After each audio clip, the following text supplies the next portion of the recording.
আমি এই সব কথা বলি বলে কিছু কিছু মাল আছে তো বলে আব্বাস সিদ্দিকীর দালাল।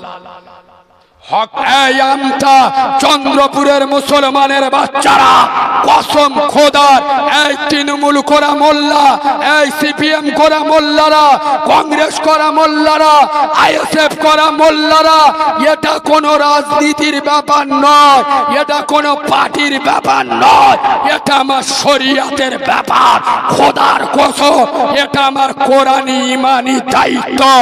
এই মুসলমানের বাচ্চা, তোমরা 35 বছর সিপিএম এর জন্য জান দিয়েছো, 15 বছর তৃণমূলের জন্য পেটো খেয়ে মরে যাচ্ছ, আর আজ মদিনা থেকে রসুল তোমাদের দিকে তাকিয়ে আছে দিনকে বাঁচানোর জন্য, মসজিদ মাদ্রাসাকে বাঁচানোর জন্য, ওয়াকাফ বিলের বিরুদ্ধে মাঠে ময়দানে আপনার মুসলিম পার্সোনাল ল বোর্ড এবং আমাদের আকাবির দল দেখবেন না, পার্টি দেখবেন না, সে ফুরফুরার লক্ষ কোটি তরুণ যুবকের আইকন পীরজাদা আব্বাস সিদ্দিকী ডাকুক আর সৈয়দ রুহুল আমিন ডাকুক, দল দেখবো না, পার্টি দেখবো না, ইমান দেখবো, ইসলাম দেখবো।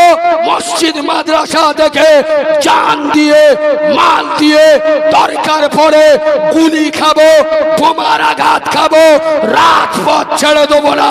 কারা কারা রাজি আছো মুসলমান হাত তুলে দেখাও।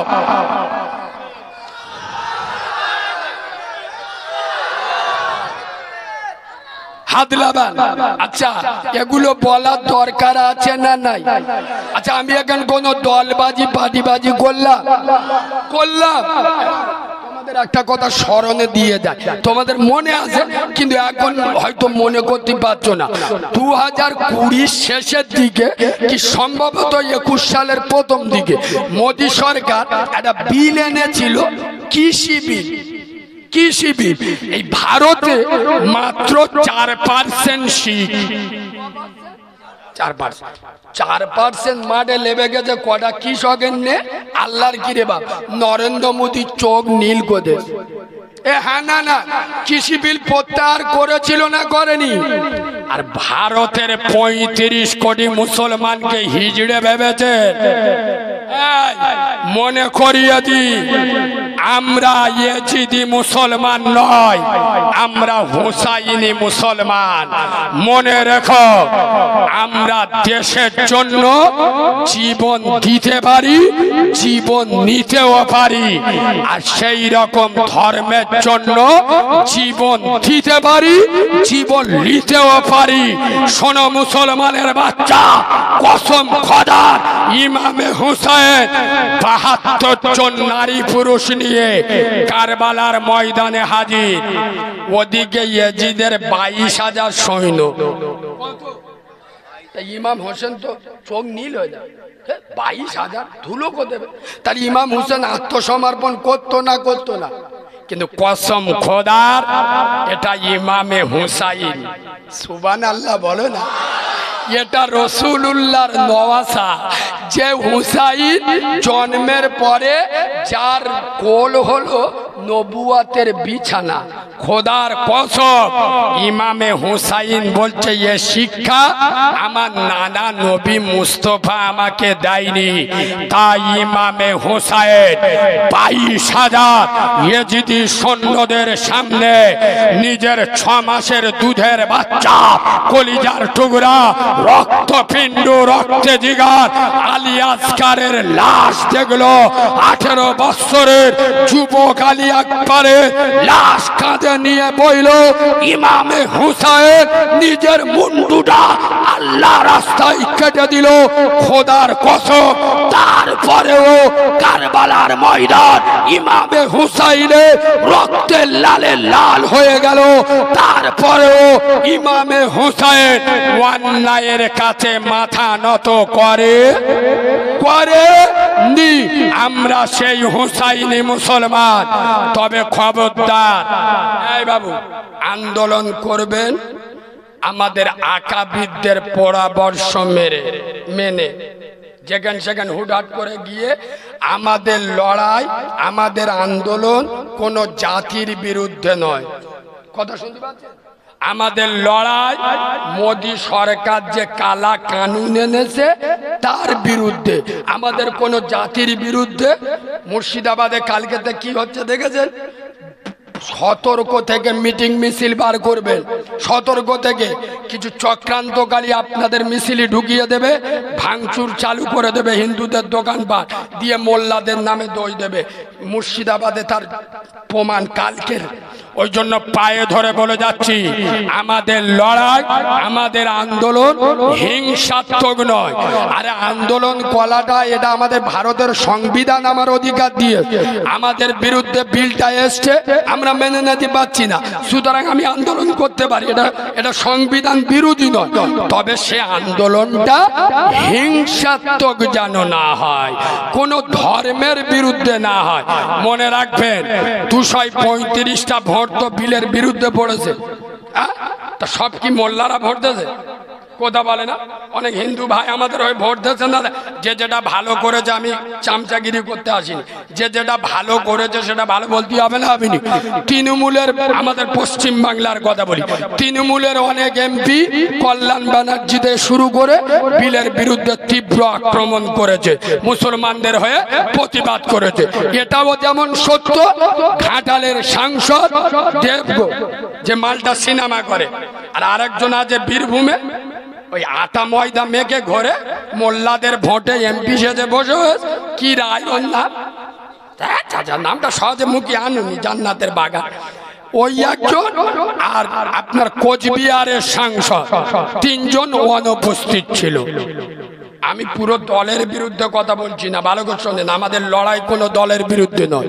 মমতা ব্যানার্জি পরিষ্কার বলেছেন যে পশ্চিম বাংলায় হার হালতে ওয়াকাফ বিল লাগু হতে দেব না, তার জন্য ওনাকে ধন্যবাদ জানাই, ঠিক না বল?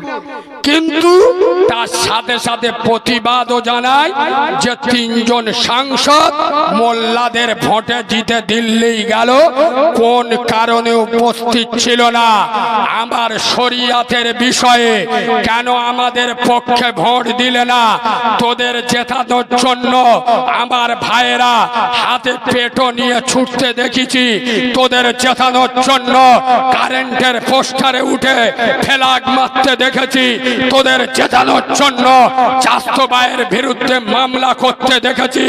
রাত মুসলিমদের শরিয়াতের বেলায়, কোরআনী ইমানি আন্দোলনের বেলায় কোন কারণে উপস্থিত ছিলে না, মুসলিম জাতি জানতে চায়। যদি তুমি উত্তর না দাও, আগামী দিন মুসলমানের বাচ্চা, মুসলিমের রক্ত যদি গায়ে থাকে, আরে খোদার কসম, আমি দলের বিরুদ্ধে নয়, এখানে দলবাজি পার্টিবাজি করতে আসি নাই।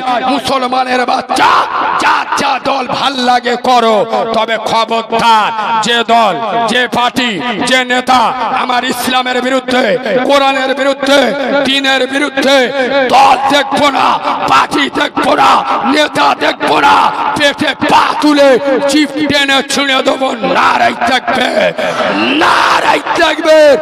মনে রেখো, আজ মোদী সরকার মুসলমানদের উপরে জুলুম করছে, বললি তো রেগে যাবেন, বললি তো গায়ে ঝাল লাগবে।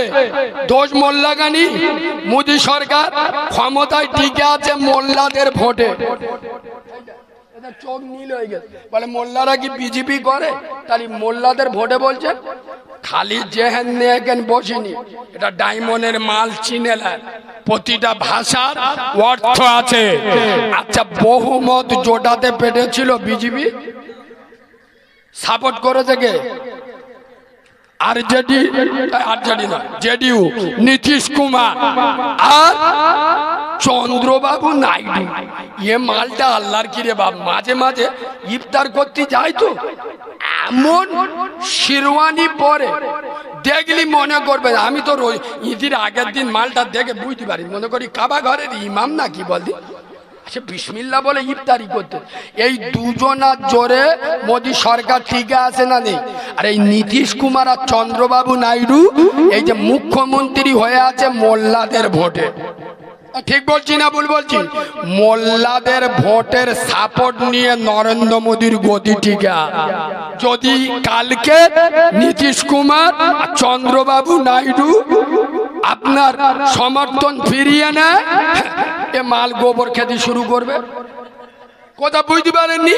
ওই জন্য মুসলমানের বাচ্চা আগামী দিন চিন্তা ভাবনা করে, আরে আমরা টাকা চাই না, অর্থ চাই না, সম্পদ চাই না, আমরা চাই আমার দ্বীনের বিরুদ্ধে, শরিয়াতের বিরুদ্ধে, কোরআনের বিরুদ্ধে, মসজিদ মাদ্রাসার বিরুদ্ধে যেন কোনো চক্রান্ত না হয়। খোদার কসম, এ দেশ আমাদের, নবী বলে গেছেন দেশকে ভালোবাসা অর্ধেকটা ঈমান। সুবহানাল্লাহ বলো। আপনাদের খারাপ লাগছে? এই কথাগুলো বলার দরকার ছিল না? আমি এই সব কথা বলি বলে কিছু কিছু মাল আছে তো বলে আব্বাস সিদ্দিকীর দালাল। হক কথা বলাটা আব্বাস সিদ্দিকীর দালাল হলো? কথা বলে না? খোদার কসম, এখানে কারো দালালি চামচাগিরি করতে আসি নাই। এই মুসলমানের সন্তান, খোদার কসম, এই যে ওয়াকফ বিল যদি আমাদের হাত থেকে পাস হয়ে যায়, মনে রাখবে প্রচুর মসজিদ মাদ্রাসা ওরা টার্গেট রেখেছে। আমি চন্দ্রপুরের যুবক জওয়ানদের বলে যাই, তরুণ নবীনদের বলে যাই, এর জন্য সর্বপ্রথম যে কাজটা তোমাদের করতে হবে, কালকে থেকে 5 ওয়াক্ত নামাজ শুরু করতে হবে। কি করতে হবে? আমরা সবাই নামাজ পড়বো ইনশাআল্লাহ। হাত তুলুন, হাত তুলুন, হাত তুলুন। এখনই উল্টো পাল্টা বলবো, সেন্টিমেন্টে লাগবে। আমি মোল্লাগা হাত ভালো করে বুঝি, আমার সাথে ওসব 2 নাম্বারই চলে না। বললুম না আমি মাল আলাদা, এই মালগুলো শুধু নামাজের কথা বললি ইনশাল্লাহ হাত তুলবে, আর খাবার কথা বললি সুবহানাল্লাহ, আর নামাজের কথা বললি ইনশাল্লাহ। এরা এতবার প্রতিটা মৌলবি, প্রতিটা পীর সাহেব জলসায় এসে প্রতিটা জলসায় ওয়াদা করিয়ে গেছে আব্বা নামাজ পড়বে। এরা সবাই হাত তুলে বললো ইনশাল্লাহ। এরা যতবার হাত তুলে ওয়াদা করেছে নামাজের জন্য, একদিন যদি নামাজ শুরু করে দিত, কসম খোদার এরা আল্লাহর ওলি হয়ে যেত। ঠিক বললুম না ভুল বললুম? তার মানে কি, এদের ইনশাল্লাহ মানে না রে শালা। নাহলে প্রতি মৌল সাহেবের কাছে হাত তুলতে চাই ইনশাল্লাহ নামাজ পড়বো, তা পড়ো না কেন? কেন পড়ো না? কে মানা করলো? আর আমি মৌলবি বলতেছি, বলছি ইনশাল্লাহ। তো আমার আগে ওয়াজ করলো তোমাদের ইমাম সাহেব। তো আপনাদের মসজিদে কতদিন আছে? কতদিন? 1 বছর? 1 বছর ধরে তোমাদের ইমাম তোমাদের মসজিদে 1 বছর আছে। ক বছর?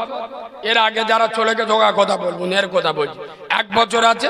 1 বছর মানে 365 দিন, 52টা জুমা পেশ, 12টা মাস। ভালো করে শোনে, 5 ওয়াক্ত নামাজ পড়ে। এনার মতো একজন যোগ্য বিচক্ষণ আলেম 1 বছর তোমাদের মসজিদে ডিউটি করছে, 5 ওয়াক্ত নামাজ পড়ছে, প্রতি জুমায় নামাজের ওয়াজ করছে।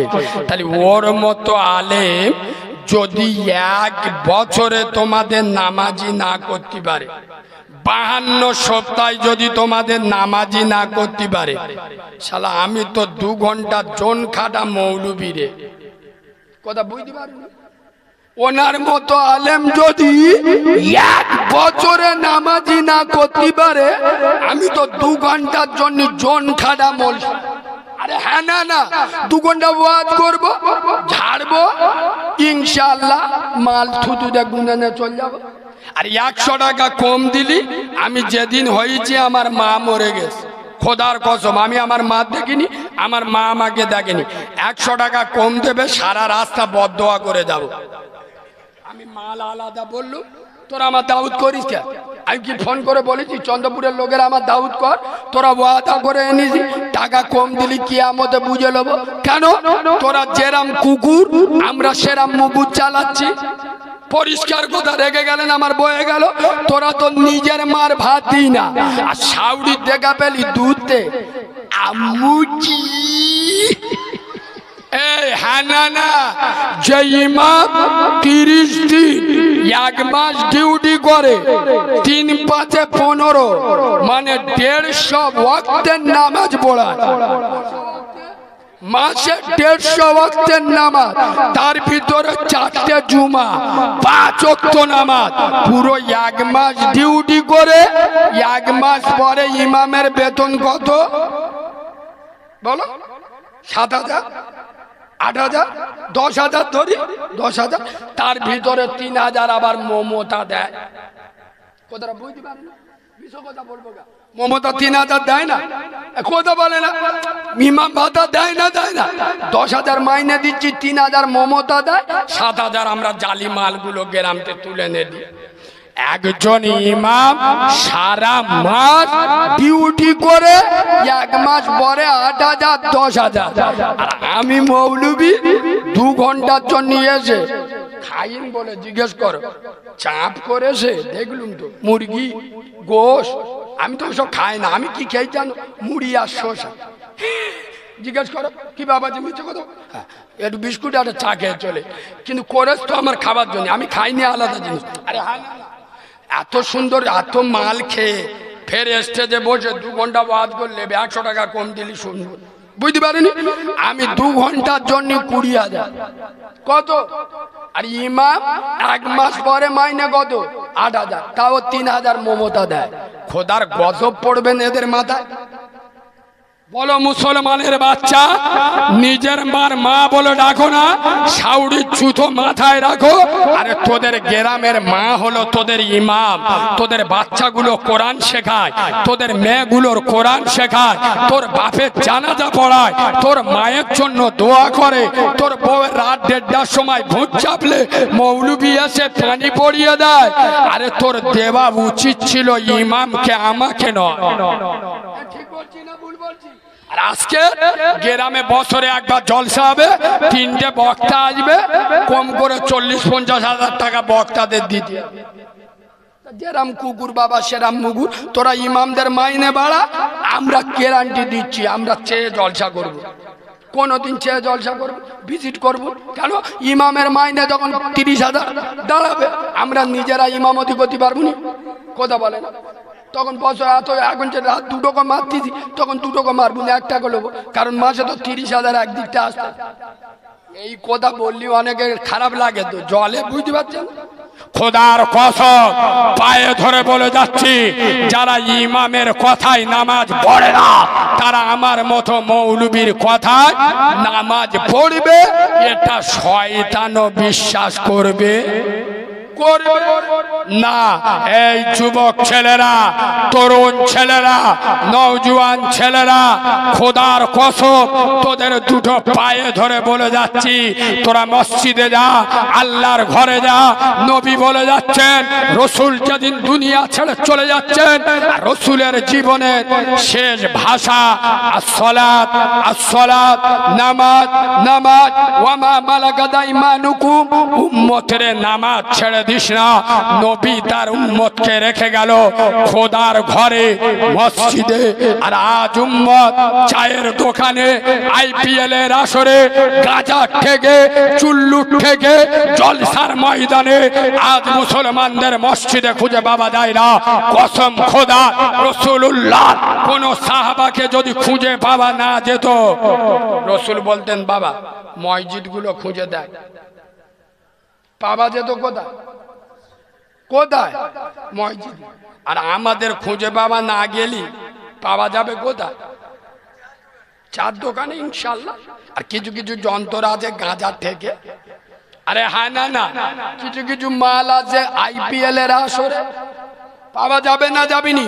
কসম খোদা পায়ে ধরে বলে যাচ্ছি, কোরআন বলেছে ইন্না সলাতা তানহা আনিল ফাহশাই ওয়াল মুনকার, নিশ্চয় নামাজ তোমার খারাপ কাজ থেকে বাঁচাবে। নামাজ মদ থেকে দূরে রাখবে, সুদ থেকে দূরে রাখবে, নারীর বাজি থেকে দূরে রাখবে, নামাজ তোমার অন্যায় থেকে দূরে রাখবে। বললি তো রেগে যাবেন। এই বাবু, পীরের হিন্দুদের ব্রাহ্মণের ছেলে ব্রাহ্মণ হয়, খোঁজ নিয়ে দেখবে অন্য জাতির ছেলে ব্রাহ্মণ হতে পারবে, কিন্তু মুসলিম শরিয়াতে পীরের বেটাই পীর হবে, আলেমের ছেলে আলেম হবে, এরম কোন নিয়ম? আরে সাধারণ টোটোওয়ালার ছেলে আলেম হতে পারে না? পারে না? পারি। আমি চ্যালেঞ্জ করে বলে যাচ্ছি খোদার কসম, আমার ভাষা হয়তো অনেকের সহ্য হয় না, তবে পায়ে ধরে বলে যাচ্ছি আমার একটা কথা ফেলে দিতে পারবেন না। আমি ইচ্ছা করে কড়া ভাষা বলি। কেন বলুন তো? এই যেরাম শুনুন, যারা ফজরের নামাজ পড়ে না, এই তোমাদের ইমাম এখন জেগে আসতো, যে জিজ্ঞেস করে আসো, যদি বলে এটা কোরআন হাদিসে নি, আমার টুঁটি টিপে ধরবে, জিজ্ঞেস করে আসো। যারা ফজরের নামাজ পড়ে না, বিশেষ করে ফজরের নামাজ, কিসের নামাজ? ফজরের নামাজ যারা পড়ে না, মিস্টার ইবলিস ওদের কানে মুতে দেয়। কি করে? হ্যাঁ, আপনারা এখানে আমার বলতে পারেন, কালিমুল্লাহ ভাই তুমি এরকম ভাষা বলছো কেন? তুমি এখানে এইটা না বলে একটু ভদ্র ভাষায় বলতে পারতে। যারা ফজরের নামাজ পড়ে না, শয়তান ওদের কানে পেচ্ছাপ করে দেয়। এই ভাষাটা বললি শুনতে একটু ভালো লাগবে না রে বাবা? হয়তো জোর করে ইচ্ছা করে বলতিস তো কানে মুতে দেয় কেন? আরে যে ঘুমোয় তার জাগানো যায়, আর যে জেগে ঘুমোয় জাগানো যায় না। তার বাবা পদের সিমটি কাটবেন, মাল ঠিক রে উঠবে, ওর জন্য পদ্ধতি আলাদা। কালার কানে আওয়াজ পৌঁছাতে গেলি পটকা বোমে কাজ হয় না, পেটো বোম মারতে হয়। মোল্লা ছানারা জানে না ফজরের নামাজ না পড়লে গুনাহ হবে? জানে না? এটা আমি যদি বলতাম, এরা যদি নামাজ না পড়ে ফজরে, শয়তান কানে পেচ্ছাপ করে দেয়, এদের কিচ্ছু হতো না। এই যে ইচ্ছাকে বললুম কানে মুতে দেয়, যদি এদের লজ্জা শরম থাকে, সেন্টিমেন্ট লাগে, তাহলে ফজরের নামাজ পড়বে। কথাটা বুঝতে পারেননি? খোদার কসম, পীরের পেটাই পীর হবে।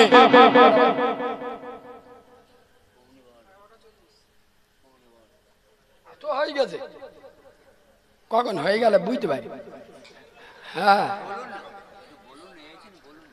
12টা পর্যন্ত বলবো ইনশাআল্লাহ।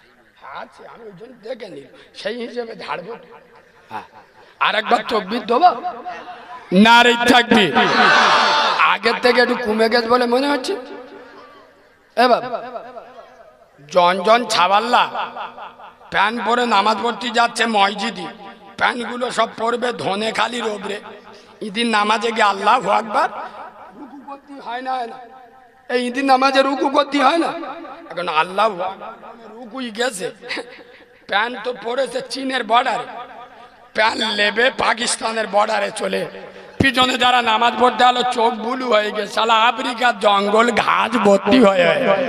যুবক ছেলেরা, প্যান্ট বিরোধী আমি নয়, তবে এমন প্যান্ট পরো যে প্যান্ট পরে নামাজ পড়া যায়, যে প্যান্ট পরে পেশাব বসে পেশাব করা যায়।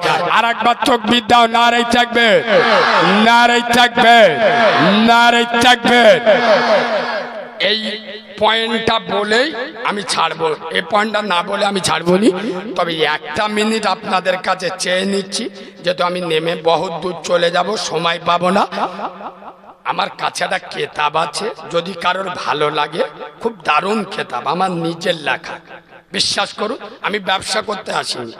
আপনার কটা টাকা দিয়ে আমি 3 তলা বিল্ডিং করব না, তবে অনুরোধ করছি, আপনাদের বাড়ি মহিলা আছে না, বিশেষ করে মহিলাদের জন্য, মেয়েদের শরীর নাপাক হলে কতদিন নামাজ পড়া চলবে না। মেয়েদের নাপাক অবস্থায় হাতে মেহেদি দেওয়া যাবে কি যাবে না? মেয়েদের নাপাক অবস্থায় বাড়িতে রান্না বান্না করা থালা বাসন মাজা যাবে কি যাবে না? মেয়েদের নাপাক অবস্থায় কোনো মৃত ব্যক্তিকে দেখতে যেতে পারবে কি পারবে না? মেয়েদের নাইটি পরে নামাজ পড়লে নামাজ হবে না হবে না? কোনো মহিলা যদি রোজা অবস্থায় বাচ্চাকে দুধ খাওয়ায়, ওর রোজা ভাঙবে না ভাঙবে না? মেয়েরা যদি রোজা করতে করতে মেকআপ করে, আটা ময়দা কি মাখে না, ও রোজা ভাঙবে না ভাঙবে না? সোনার বাবাজি, মেয়েদের গোপন থেকে গোপনতম মশলা মাসাইল, যেগুলো মেয়েরা লজ্জার কারণে কাউকে বলতে পারে না, এইরা মশলা আমার কেতাবে পাবেন। তবে ভয় নেই, পুরো কেতাবটা বাংলায় লেখা, আপনারা নিয়ে যান। নামাজ শিক্ষা কিনতে হবে, কোরআন শরীফের 10টা ছোট ছোট সূরা বাংলায় লিখে দিস। দরুদ ইব্রাহিম, আত্তাহিয়াতু, আতাল কুরসি, বেতেল নামাজে পড়ে দোয়া কুনুত, বাপের জানাজা ছোট্ট দোয়া, সব বাংলায় লিখে দিস। এবার উজুর করা ফরজ, গোসলের করা ফরজ, আমার খেতাবে পাবে। আল্লাহর নবীর জানাজার ইমাম ছিল কে? রসুলুল্লাহর কবরে লেবেছে কজন, রসুলের গোসল দিয়েছে কজন, কোরআন শরীফে কোন সূরায় বিসমিল্লাহ নেই, কাব নেই, মিম, 40 পাতার বই আর কতক্ষণ বলবো। আবু দাউদ, তিরমিজি, বুখারী, মিশকাত, টুকরো টুকরো হাদিস, বিভিন্ন মসলা মাসাইল, সূরা কেরাত দিয়ে পুরো কিতাবটা বাংলায় লেখা ওয়াজানা ইসলাম। সোনার বাবাজি, আমি যেদিন হয়েছি আমার মা মরি গেছে, আপনারা চার দোকানে বসে বিমল খেয়ে থুতু ফেলে দেন, 30 টাকা চলে যায়। মনে মনে করবেন একটা মামরা ছেলে 30 টাকা খেতে দিস, কত টাকা কোথায় চলে গেছে। কিতাবের নাম ওয়াজানা ইসলাম, ওতে আমার অ্যাড্রেস, আমার ফোন নাম্বারও পেয়ে যাবেন। কেউ কথা বলবেন না আর ওটা উঠি করবেন না। আমার ভাই কিতাব নিয়ে আপনাদের কাছে যাচ্ছে, বিনা আওয়াজে, প্রয়োজন হলে 30 টাকা দিয়ে নিয়ে নেবেন। আমি বক্তব্য চালু রাখবো, দুজন দুদিক থেকে যাবে। চলে যাও ভাই, একজন আর একটা ছেলে ওঠো তো বাবু, তুমি একটু ওঠো। হ্যাঁ, তুমি পরে নেবে, দুজন দুদিক থেকে যাবে, ওর হাতে গোচ্চারি দিয়ে দাও।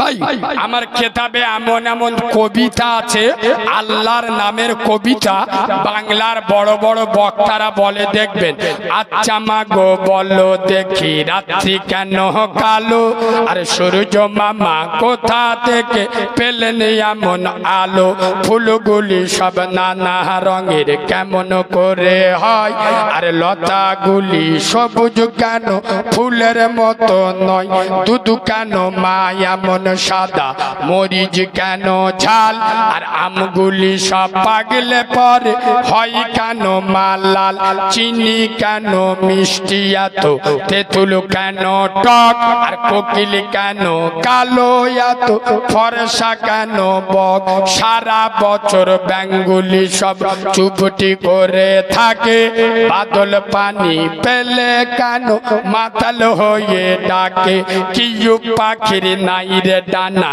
ক্যামেরে মজার শোন, আর দাঁড়িয়ে কেন ঘোড়া ঘুমায় বলতে পারো কেহ, ও মা মরুর বুকে বালু কেন সাগর ভরা জল, আর কেন মেঘে গর্জে ওঠে কি বাতাতে ফল, আকাশ ঘিরে মেঘ করেছে তারার আবির্ভাব, আর মিষ্টি পানি পূর্ণ কেন গাছের কচি ডাব, ও মা উই চোখ কেঁচো কেন জন্মে বন্ধ হয়, আর উঠের পায়ে কি বাই আছে তপ্ত মরুধার, ও মা নারীর কেন গোব গজাই না, মুখে হয় না দাড়ি, আর গলার সুরে মধু ভরা বুকে দুধের হাড়ি, গাধার কেন সিংহ যায় না, ঘোড়ার কাঁধে ঝুল, আর কলা গাছে হয় না তর্চা, তাই কি সৃষ্টি ভুল, বাঘের কেন বাচ্চা হয়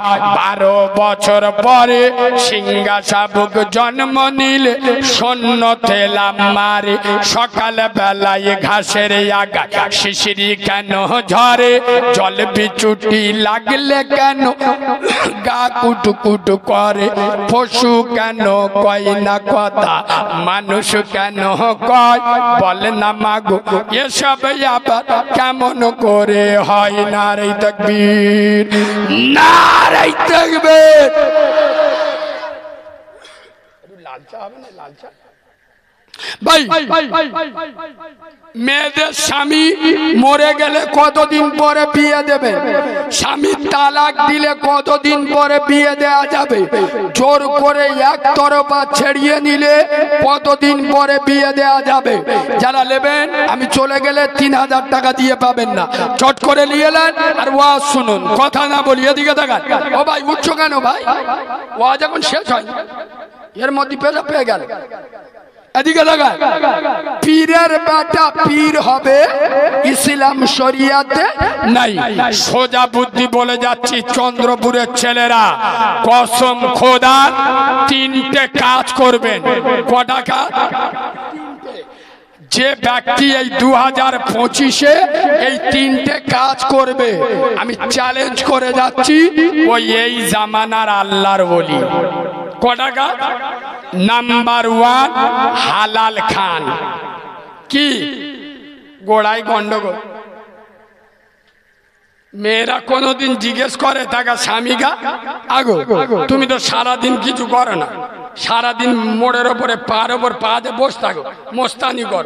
65,000 টাকার মোবাইল কোথায় পেলে? আর এই যে গরুর গোস্ত 300 টাকা কিলো কিনে আনলে, তুমি কি ভ্যান চাইলে এনেছো? খবরলে দেখো গরিবের হক মেরে কার উপর অত্যাচার করে এনেছে। এই ঠিক বলছি না ভুল বলছি? কসম খোদার, হালাল খাও, হালাল রোজগার করে খাও। রসুল বলে যাচ্ছেন আল কাসিম হাবিবুল্লাহ, যারা দু হাতে উপার্জন করে তারা হলো আল্লাহর বন্ধু। সুবহানাল্লাহ বলে। হালাল খান, 5 ওয়াক্ত নামাজ পড়ুন, বাম্মা সেবা করুন। আপনি হলেন এই 25-এ জিন্দা আল্লাহর ওলি। হালাল খান, 5 ওয়াক্ত নামাজ পড়ুন, বাম্মা।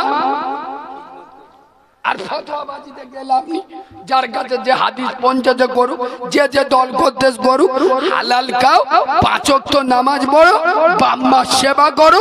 কসম খোদা তুই হলি পাক্কা সাচ্চা ইমানদার। কেন? একটা কথা বলি বাবু, এবছর ঈদের দিন আপনারা ইউটিউবে কম বেশি যারা আমার ওয়াজ শুনেছেন, আমি যেদিন হয়েছি আমার মা মরে গেছে, তো আমি আমার মায়ের কবরে 27-এর রাত আর সবে বরাত তো শিওর যায়। আর প্রতি সপ্তাহে জুমায়, মিছে কথা বলবুনি, প্রতি সপ্তাহে সময় পায় না, যেদিন বাড়ি থাকি যাই।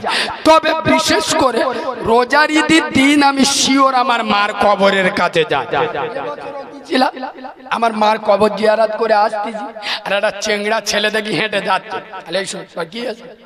আর তুই তো মাস 6 আগে বে করেছি। হ্যাঁ হ্যাঁ, তার মানে বুঝতে পেরেছে, হেঁড়ে গরুর মতো হাল চষতে। আরে এই শোন, সৌরবাড়ি মাল জাল দিস তো? বলে সৌরবাড়ি নাকি মাল দেবে 15টা রোজায় দিয়েই। আরে হেবি হেবি। সরসারি জামা কাপড় দিস তো? বলে হ্যাঁ। আজ তো শালি কটা? বলে 3টে, সব কচি কচি। কি দিছি? বলে 3 জনের সব পিস দিস। আর তো সালাদ কটা? বলে 2টো পাখি, হেভি দেখতি। আরে ওদের কি দিলি? বলে দামি শাড়ি দিস। সুবহানাল্লাহ। তবে আমি যতদূর জানি এই বছর 3 আগে তোর মা মরে গেছে। কে মরে? তোর মা নি, তোর মা মরা 2টো বোন সৌরবাড়ি আছে। তবে আজকের ঈদের দিন সত্যি কথা বল, সত্যি কথা আল্লাহর দিক থেকে তোর বোনের বাড়ি কিছু দিয়েছিস তো? কাউরা দেখি দাড়ি চুল করছে, মানে কিছু বুঝতে পেরেছে? কি বুঝতে পেরেছে? হ্যাঁ মা, খোদার কসম, চন্দ্রপুরের মুসলমান মামরা বোন শ্বশুর বাড়ি 5টা রোজা হয়ে গেছে, মনে মনে করতে আমার মা মরে গেছে, তা কি হয়েছে কি? আমার তো 3টে ভাই বেঁচে আছে, ইনশাল্লাহ আমার মালজাল আসবে। 15টা রোজা হয়ে গেল। বোন মনে মনে করতে হয়তো 20টা রোজা হয়ে গেলি, লাচ্চার সময় একসাথে নিয়ে আসবে। 27টা রোজা হয়ে গেল। কসম খোদার, ওর মামরা বোন ঘরের এক কোণে, লোকের সামনে নয়, ঘরের এক কোণে শাড়ির আঁচলটা চোখে চেপে বিনা আওয়াজে চোখের পানি ঝরাবে, আর আরশের মালিককে ডেকে বলবে, মালিক আমার মা মরে গেল বলে আমার ভাইরা কি মরে গেল? ও মালিক, তুমি আমার মাকে কেন তুলে নিলে? আজকের আমার মা যদি বেঁচে থাকতো, নিজের গহনা বন্ধক দিয়ে হলেও আমার শ্বশুর বাড়িতে মান রাখতো। ও মালিক, আমার মা যদি বেঁচে থাকতো, লোকের দুয়ারে দুয়ারে আঁচল পেতে ভিক্ষা করে আমার জন্য মাল পাঠাতো। কসম খোদার, শ্বশুর বাড়িতে মা মরা বোন চোখের পানি ঝরায়, আর তুমি বউকে খুশি করার জন্য শালি শালাদের জামা কাপড় দাও। তুই কাউরার বাচ্চা, খ্রিস্টানের বাচ্চা, চাড়ালের বাচ্চা, মুনাফেকের বাচ্চা, শুনে নাও, তোমার মার পেটের বোন চোখের পানি ঝরাবে, তোর জন্য জাহান্নামের গাড্ডা হয়ে যাবে। এই বাবু, সেই মার পেটের বোন বিশ্বাস করে, তুই ভাই বোন, ভাইটা 6-এ পড়ে, বোনটা 8-এ পড়ে, একই স্কুলে। এখন টিফিনি ভাইটার সাথে একজনের ঝামেলা, কেউ ওর বোনের কাছে খবর দিয়েছে যে তোর ভাইকে কটা ছেলে ধরে মারতেস। খোদার কসম, একজন মহিলা মেয়ে ছেলে ওন্নাটা কোমরে বেঁধে তুই আমার ভাইয়ের গায়ে হাত দিবি? খোদার কসম, গোটা দুনিয়ার বউদের ভালোবাসা একদিকে, বোন হলো দ্বিতীয় মা। খোদার কসম, বোনের ভালোবাসার কোনো স্বার্থ হয় না। ছোটবেলায় বাপ স্কুলে যাওয়ার সময় 10 টাকা দিয়েছে, 5 টাকা চানা মুড়ি খেয়েছে আর 5 টাকা বেচিয়ে বাড়ি ফিরিয়ে এনেছে। কেন? বিকেল বেলায় এটা আমার ভাইয়ের দেবো, আমার ভাই খাবার খাবে, খুব খুশি হবে। যে তোমার খুশির জন্য ক্ষুধার্ত থেকে তোমার মুখে হাসি ফোটায়। আজ তুমি বড় ওস্তাগার, আজ তুমি চাকরিজীবী, আজ তুমি কারবারি, খবর নিয়ে দেখো বোনেদের সাথে ভালো সম্পর্ক নাই। আছে না নাই? শালিকার সাথে ভালো সম্পর্ক, শালি এলি খাসির গোস্ত নিয়ে আসে, বড় ওস্তাগার তো। আর বুনিরা এলি কাউরা দেখতে পায় না। ঠিক বলছি না ভুল বলছি? খোদার কসম, গোটা দুনিয়ার যত সম্পর্ক আছে একমাত্র বোনের সম্পর্ক পবিত্র সম্পর্ক। সুবহানাল্লাহ বলুন একবার, দরুদ শরীফ। আল্লাহ